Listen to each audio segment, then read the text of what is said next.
Hello everybody, and thank you for joining me on another episode of the Portlandian. Now, growing up, I didn't have every single game console. I didn't have the Super Nintendo. I didn't have the N64. I didn't even have the PlayStation. I had my Genesis, and I was plenty happy with that. But, I did want the other systems. My parents just wouldn't buy them for me. And the reason for that is because they had got me a gaming PC. And in the mid-90s, that was kind of like a new hot trend for games. Like, in the late 80s, computers weren't really capable of running games the same way consoles were.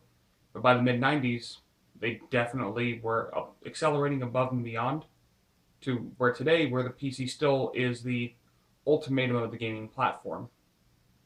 So instead of buying me the N64, instead of buying me the PlayStation, they would buy me a video card or a new motherboard or whatever I needed to go ahead and upgrade my PC so that way it could play the latest and greatest games.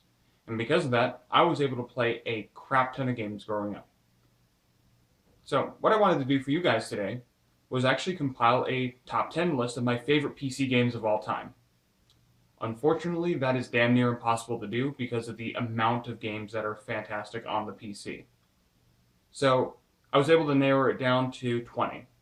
So I'm going to do my top 20 best games for the PC ever. And I do have a couple of rules. First rule, one game per franchise. It's kind of a standard rule everybody has, but it's especially important for the PC because there are a lot of games with a lot of sequels out there. And I know a lot of you love a lot of these games, and I don't want to disappoint anybody here, but I just want to let you know that it's one game per franchise, not because I don't like the other games in the series, but because it would just limit the amount of other awesome games there are on the platform. So imagine I was able to put one of your favorite game series on the list, but not the game in the series that you like the best. Don't be worried. Don't whine about it. It's not that I don't like the game. It's that it's just not as good as the one I picked, in my opinion.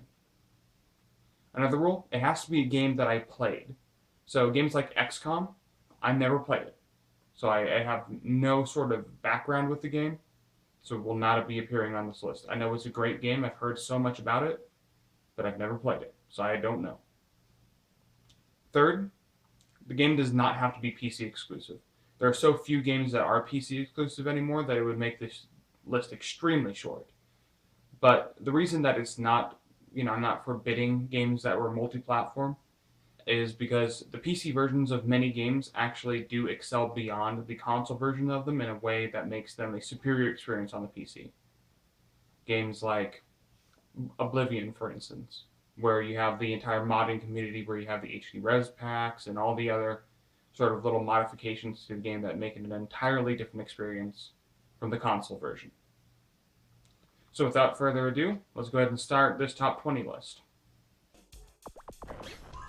There weren't a ton of fantastic side-scrolling games for the PC. It just wasn't something that the PC was known for, back then or even now. But all that changed when Jazz Jackrabbit came out. And I played the living hell out of Jazz Jackrabbit, and when Jazz Jackrabbit 2 came out, oh man, I was psyched. These games were awesome. I mean, they were great side-scrollers. Not exactly easy, and partly because of level design that was the case, but not really hard either.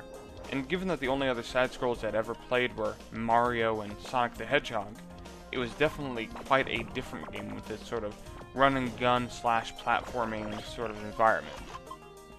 But, it was a great game. It was the best that the PC had to offer at the time, and I later found out that it was designed by Cliff Bleszinski, the same guy who made Gears of War, the reason that I bought an Xbox 360. It seems his gameplay style is still to make everything as addictive as possible. If you're listening to this, Cliff, please come back and create another Jazz Jackrabbit game. It would be awesome.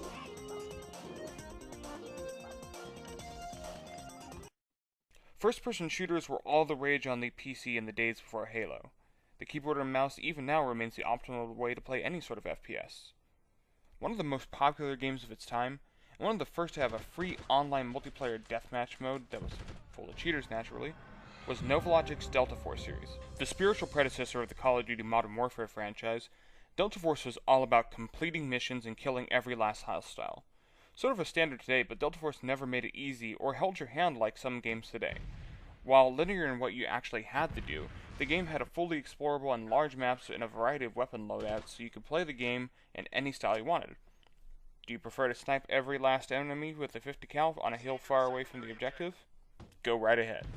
Want to run in with an MP5 and just annihilate everyone? Do what needs to be done. It was your choice, and it sucked a ton of hours of my life due to its practically infinite replayability. The Dark Forces franchise cranked out 5 incredible games before it was sent to pasture by LucasArts, and each one of them was pretty freaking awesome. The first one was pretty much Doom or Wolfenstein with Star Wars painted on top of it, but it worked and was a ton of fun with an interesting plot that fit snugly before Episode 4. The second game, now known as Jedi Knight, expanded this universe to the Force itself, keeping the id-like shooter style, but adding in lightsaber and Force-based combat, which was extraordinary for the time. The sequel to that game, Mysteries of the Sith, starring soon-to-be wife of Luke Skywalker, Mara Jade, fan favorite from the books, continued Jedi Knight's path of excellence with pretty much just a new story and no real change to the combat at all. The jump to modern graphics with Jedi Knight 2 saw one of the best Star Wars stories in video games, with a good deal of kicking ass and solving puzzles. Finally, you had Jedi Academy, which took you through the role of a Jedi student, in an equally compelling story with increased focus on lightsaber and Force combat that the series had become known for. A ton of good games, but which one is the best of the bunch? For me, that has to be Jedi Knight 2 Jedi Outcast. The story was superb, and made me care about this game and doing everything possible to make Kyle Katarn as strong as possible. The cutscenes were awesome for the time, even if the teeth showing thing was a bit weird to look at now. And they made the occasional mistakes. The game did so much right, but LucasArts didn't stop there. There was also a multiplayer based off of Quake 3 Arena's engine. The game was primed for deathmatch, and with a ton of levels and weapons and even lightsaber dueling, this game won me over with hours upon hours of online gameplay over my ISDN modem back in the day. But Jedi Knight 2 also offered the ability for mods.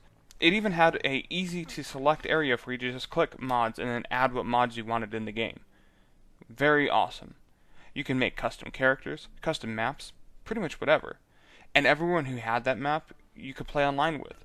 Want to be Grand Admiral Thrawn, fighting with a lightsaber in the Theed Palace Power Center from Episode 1? You can do that in Jedi Knight 2. Now, I know some of you are saying that the combat was better in Jedi Academy, and also it had mods and multiplayer as well, and that's true, but Jedi Outcast did it first, and it sort of laid that foundation and pioneered that entire experience that I'd come to know. Plus, personally, I played Outcast a ton more than Academy, so I really do have fonder memories of it. I love strategy games. I love the fantasy genre. And the perfect meld of the two came with Heroes of Might and Magic 3. I played this game extensively on my Windows 98 PC and loved the entire thing to where I made myself proficient as every single race you could pick from. The stories and the scenarios were fun, the gameplay was fun, the micromanagement and strategy was the perfect level of difficulty, where if you failed it was your fault, and you would learn how to be better a strategist on the next play of the scenario. Unfortunately, it was incompatible with Windows XP, at least the home premium version I had, and when I upgraded, I had no idea and thus lost the ability to play this game. But for the hours and hours I spent commanding troops and kicking ass in this game, I can't hold that against it. If you can emulate it on a modern PC, or if you just have a 98 PC lying around, give this game a whirl. I love real-time strategy games. It is possibly my favorite genre on the PC. And one of the best real-time strategy games I ever played was StarCraft. It was easy to play and very easy to get into with a superb campaign that I remember to this date, and, I am a Protoss loyalist forever. A lot of my friends got into this game quite a bit as well. We played it for a few years, and we kind of got bored of it. We went on to other things, and for me, same thing happened. I just kind of outgrew StarCraft after a few years. It was a great game, though, and I really do like it, and it's had a massive impact on the gaming community, obviously. We have tournaments based for StarCraft worldwide, and now we have tournaments for its sequel, StarCraft 2, which was one of the most anticipated games ever made. So, it's had a genuinely massive impact on the industry, and on me, because I loved it when I played it. When it comes to some of the earliest PC games I ever played, point-and-click adventures really do come to mind. Some of the great Sierra games like King's Quest, and of course the fantastic LucasArts games like Sam & Max, Monkey Island, and Grim Fandango, all kind of come to the forefront of the mind when you start to think about what is the pinnacle of a point-and-click adventure. And for me, the best of all of those had to have been Monkey Island 2. You had spitting contests, and everything was a lot more funny, but in a more clever way than the original game. And, it was just a lot of fun. I mean, point-and-click adventures don't usually have a reputation of being super fun, because you have to click on things and, select actions to do. It's very much like a pen-and-paper board game, more so than a very interactive, action-oriented experience. But with Monkey Island 2, it was just clever enough and witty enough, and the story was just so much fun to play, that you didn't want to set it down. You wanted to go further just to see how much more ridiculous this could possibly get. And that's what I love about it. LeChuck's Revenge is the best of all of these point-and-click adventures I have ever played, and it earns a number 15 spot on my list. If you were a PC gamer 5 years ago, there was only one question your friends ever asked when you either purchased a new PC or were upgrading your machine. Can it run Crysis at max? You heard it, I heard it, even console diehards heard it. The game blew us away with the Crytek game engine that made it the most beautiful thing ever to run on our PCs. And it did turn out the game was great as well, with fantastic first-person shooting and suit abilities that were a ton of fun to play around with. Even today, no game on the PS3 or 360 look as good as Crysis at max run on a PC. It truly set the bar high, and it has only been contested on its greatness and looks by Battlefield 3 and its own sequel, Crysis 2. Imagine here on Earth we found an ancient large structure that, when dug up, looked like a spaceship. And within its confines, we found out that the human species is actually a colony sent here thousands upon thousands of years ago. Due to this knowledge, a push in science emerges, and we create our own vessels, capable of long-term interstellar flight, so that we can try to find where we came from. Yet, just as we are about to celebrate and begin our journey, an alien force attacks the Earth and annihilates all life, leaving the people aboard the massive ship the last of the human race. That is essentially the premise behind Homeworld, one of the best games to ever be released, and one of the hardest. Resource management as well as proper tactics to help keep your ships from attaining any damage as you attempt to make it to the world where the human race came from in the first place, makes this game tough, and you will swear and curse and get mad at this game to not being able to beat it. But once you do, you'll be rewarded with one of the best written and best playing games ever created. I won't talk about this game much because there isn't much to say that would be new and original. Portal is a game the game industry loves. It is a game that gamers love. It is a game that educators love. Rich puzzles with an undertone of not all is as it seems. Until barely past halfway through the game, this puzzle shooter that was included with Half-Life 2 ended up taking the spotlight from the much anticipated sequel and made itself a star of its own.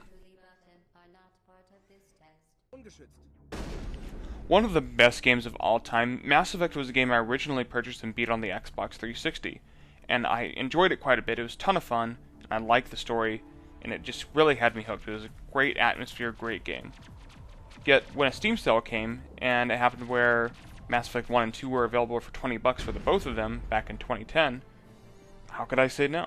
So I bought them up and began to play the games over again on the PC. And I quickly realized how different the PC version of the game was. It was way better. You had better graphics, tighter controls, key assignment so you didn't have to pause and micromanage so often, thus never breaking the tension during action sequences. This game played so much better on the PC than it ever did on the console. And because of that, I stuck with the PC version for 3 as well. Interplay was once king of PC games, coming out with quality title after quality title that made PC gamers more than content that we didn't have Mario, Sonic, or Parappa the Rapper. But they took us to a new height when they released a new game series called Fallout, and even more so when they released a sequel in the franchise, Fallout 2. This game was so cleverly designed, that you could go through the entirety of the game from start to finish without ever engaging in combat. That is insane. The amount of flexibility to play as you saw fit to, this game is infinitely replayable and allowed gamers to pour months into it and always have a different experience every single time they booted it up.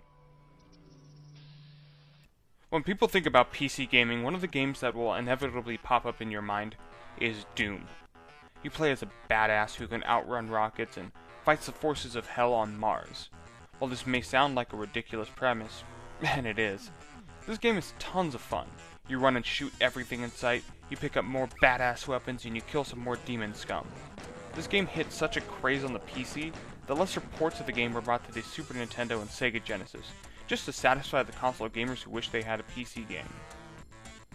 Oh, how the tables turn. As I mentioned earlier, my love for StarCraft waned really quickly after playing it. And even though I appreciated it and loved the game, I'm going to make up for my blasphemy right now. I was a fantastically massive fan of Warcraft 2. I played that game religiously for nearly a decade. I love it. The character sprites are awesome, the gameplay is awesome, the balance is there for multiplayer, campaign is damned interesting.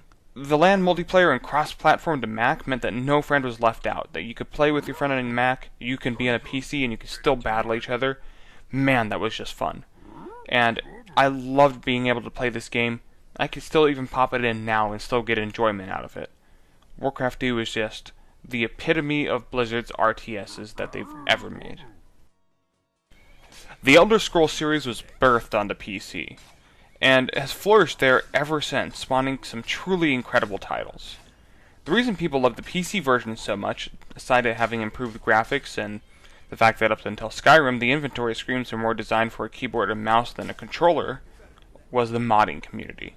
The Elder Scrolls franchise has always been a very mod-friendly series, and people have been making and releasing updates and new items, modes, crafting, etc. for them for years. However, due to the one game per franchise rule I have, I just have to pick the best of the bunch. And that would have to be Elder Scrolls V Skyrim. Yes, they changed the interface to be more suited for a controller. However, thanks to mods, you can have a custom inventory screen more akin to the one that we had in Oblivion and Morrowind. Thanks to mods, we can increase the resolution of most of the in-game textures to give the game a far more appealing look than what appeared to be Xbox 360 graphics when first playing through the game. Thanks to mods, I can add new everything to this game, even replacing dragons with My Little Pony characters or Macho Man. Skyrim has a modding community so strong that even Machinima has had a weekly show dedicated to these mods since the game's released over a year ago. This was already a 100, if not more hour game to complete before all the additional user-generated content, but now it is more than likely in the thousands. Because of that amount of ability to explore and discover this rich world, it deserves a place in the top 10. In 2001, while everybody was hyped up on PlayStation 2 and the upcoming releases of the Xbox and GameCube, I was patiently awaiting the release of one game for my PC, Red Alert 2. I loved the original Red Alert a ton more than the original Command & Conquer games, and thought that the setting was just so damn awesome that when I heard a sequel was coming, I just had to pick it up. And I'm glad I did, because Red Alert 2 is the best of the Red Alert series. The story was better, for lack of better words, given that the stories are pretty damn hokey to begin with. You know, it's hard not to laugh, but I still love it. But it was more so the gameplay, both in the campaign and online, that was just pitch perfect. It played well for all kinds of strategies. If you're a rusher, it played well for you. If you're a defensive player, it played well for you. Explorers, everyone had their own playstyle, and it worked in Red Alert 2. So, when it comes to a fantastic real-time strategy game with an extraordinary amount of balance, it's hard for me not to suggest Red Alert 2. It is just that good. I can't have this top 10 list without mentioning Half-Life. Half-Life is a game that changed the game industry. It gave the first-person shooter exactly what it needed to evolve into something more than what id was giving it for years. Interaction. You had to talk with people to go along your journey, while being a silent protagonist, which has influenced pretty much every other modern first-person shooter. The game's story was awesome as well, which again was innovative for what was typically a run-and-gun genre thanks to its dominance of the FPS on the PC. While nowadays it might not seem like much, back then, it made such a difference and it just inspired so much in gaming.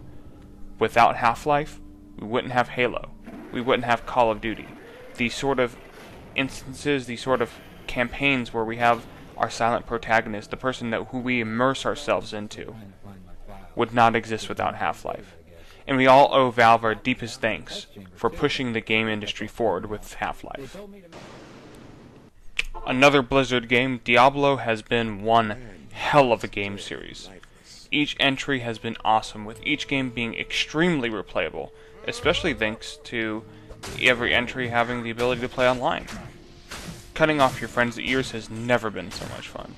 Each of the games has a fascinating story, and each of them have different character classes that make them feel unique to play as well. So which of the three is the best? Well, Diablo 2 of course. It took what worked in Diablo 1 and expanded it big time. No longer stuck in Tristram and the world of hell beneath it, Diablo 2 and its expansion have you experiencing the entirety of the world that Diablo is in, slaying monsters and trying to stop the rise of demon lords, an epic campaign that is fully co-op online with PvE and PvP servers to suit different playstyles. Diablo 2 is still played to this day, even after Diablo 3's release, just because it is just that much fun. I mean, it's hard to find a game that has lasted over a decade and that people still play. But Diablo 2 is definitely one of those games. And it's one of the games that I've played for over a decade as well. Because, again, it's just that much fun. Alright, now before anybody, tries to type in the comments that I've violated my own rules and I'm a hypocrite and blah blah blah blah blah, well, the Old Republic games are clearly very different from the Dark Forces games. They play different, they have an entirely different setting, they're just two very different franchises. So, please, quit your bitching, and let me go ahead and talk about why I have it so high. Now, I know the game was released on the Xbox, but I never played it on the Xbox first. First time I actually played it on the Xbox was last year. And I've always played the PC version. And I'm glad I did, because the game is just really, really good. I mean, nothing ever feels like it's slowed down. Even though it's an RPG where you have continual pausing to go ahead and set up your moves and everything like that, it still feels like an action game. It still feels very much like an action RPG, even though it really is just an RPG. And the story was just awesome. It's possibly the best story ever made in a Star Wars game. And, it's really one of the hallmarks of that era. So if I were to look at any game from the PS2, Xbox, GameCube era of gaming, I would definitely have to look at Knights of the Old Republic as the best story I had ever played of any game in that time frame. It is just that good. It's that engaging, and it keeps you that strongly attached to it for the entire time. But what's really cool about the PC version is that, one, the interface works better with the PC. Being able to click on different things to assign different tasks and everything like that is done so much faster than you could ever accomplish it with a controller. So that allows you to stick into the action without having that breakaway, kind of the same problem that Mass Effect had as well. Even more so, you had mods, so you could do custom weapons, armors, whatever you needed. If you ever wanted any specific thing in Knights of the Old Republic, like you want to play the entire game as Padme, or you wanted to play the entire game as Admiral Dodonna, you could do that, because this game allows you that capability with the mods. And that just amps it up extreme levels up from the Xbox versions, because obviously you can't mod the Xbox versions. The number 2 game on my list is a game that I love so much but I have a hard time talking about, because it seems that most people have no idea this game exists. So you don't have that sort of nostalgic sort of sense with it. Like, when I'm talking about this game, you're not going to have that, yeah, me too, I remember that. Because you more than likely didn't play this game. It wasn't a big seller. And it was a game released by a company called Volition, who ended up making the Saints Row series. And it's called Free Space 2. It was a spaceship sim shooter type of game. And that sounds very, very shallow. A lot of shooters or sim shooter games, like where you're in a flight sort of simulator, were very, very shallow. But not this game. The reason I love this game so much, aside the fact that the gameplay was just smooth and easy to play, was the story.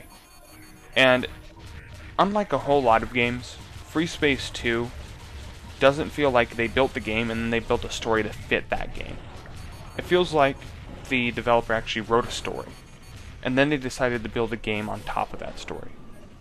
And it's just so brilliantly done. You don't even need to play the first game in the series, because everything that happens in the first game, you can actually read and, learn about inside this game. It's all in there. So, playing the first game, completely unnecessary. Just play Free Space 2. Now, as far as the gameplay goes, it did that exceptionally well. The different ships feel different. When you're in a bomber, it feels heavier. It doesn't turn as easily. It feels very, very slow. But when you're in a fighter, obviously it's a little bit faster. When you're in a custom ship from one of the other aliens who made one or something like that, it feels and pilots very different as well. So it's a very, very well crafted game, and it's the reason I still have my flight stick for my PC, because I love playing this game. I love being able to move around in this game, and a flight stick is really kind of necessary to get the full experience here. And it's such a shame that when THQ bought Volition in the early 2000s, that they really just left this game license behind, because it had so much potential to be so much more. Kind of like THQ's Darksiders series, to be honest. And it's a shame that we'll never see another entry in the franchise. But honestly, if you play through this game, I think you'll be okay with that, because the story does start and have a very, very clear ending. They could make a third game, but the ending in the second one here, it could just be over, and you would be more than content with it. It was a complete experience. Now, I'm not going to tell you anything really about the game. I'm not going to talk about the Shivans and the Vasudans and the Terrans and the Neo-Terran front and all the other crazy stuff that goes on in this game, because it is a game that you really do need to experience. And luckily, every single person watching this video can play this game absolutely free of charge, because Volition actually released the source code on the internet when the license wasn't purchased when they were picked up by THQ. So you can go to the Free Space 2 source code project and download a new build of the game, where people have actually been updating all the textures, updating all the actual gameplay environments and everything like that, so it looks really modern. It doesn't look like it's a game from 1999 anymore. And even if it did, it didn't really look that bad. But even more, people have made mods for the game. So you can play a Battlestar Galactica scenario, all built in the game engine, used for Free Space 2. So, possibilities with this game are endless. But even just for the core game itself, you must play this game. If you call yourself a PC gamer, if you even call yourself a gamer, get this game. I guarantee you it'll run on your PC, because if it could run on a PC in 1999, it could even run on a freaking netbook today. Get this game. End of story. A game that has made me sit at my PC more hours than any other game has, the Civilization series has been a benchmark of excellence in addictive turn-based gaming. With spin-offs like Colonization and Alpha Centauri, the game universe for Civilization is as large as the galaxy itself. But the gameplay is always what you make of it. A lot of strategy games can be boring and too difficult, but Civilization never was. It was a series that had a great deal of balance and fun, and even spawned the addictive phrase of one more turn. But which one of the Civilization games are the best? Which one did I have the most fun with? Well, for me, it didn't get any better than Civilization 3. The first Civ game to be released in the Windows XP era, Civ 3 looked a ton better than its previous two incarnations, and is still even playable to this day. Diplomacy and economics seem far more balanced than in any other game previously in this series. And the silly advisors from Civ 2 have luckily been removed. Civ 3 also saw two massive expansion packs, Conquest and Warlords, which added even more content to an already huge game, as well as some new civilizations to choose from, and a ton of new scenarios to play as well. However, the biggest draw to Civ 3, like many of these other PC games, has been the modding community. This game encouraged you to make your own maps, scenarios, and games within the Civ 3 engine. And the modding community took that to heart. Due to a lack of polygonal graphics on this version of Civilization, replacing sprites was far easier to do, and better looking to boot. So the modding community was able to take that to heart, and they even created some scenarios that have the Galactic Empire facing off against the Rebel Alliance in a ground battle that lasted for a few months, where every turn you played was one day. Or you could end up getting custom civilizations that Firaxis had not placed into the game, or custom leaders, such as if you wanted to go ahead and play, America's Thomas Jefferson, or President Grant. You could do that. Custom everything. This added so much value to an already massively extensive game that I had been playing this game for hundreds of hours. And I play a lot of Civilization, but this is the game I remember the most fondly. Thank you so much for watching. Be sure to like and subscribe, and to buy or sell any of the games or consoles discussed in this episode, go ahead and visit GameGavel.com, the only auction site built by gamers for gamers without the high eBay fees.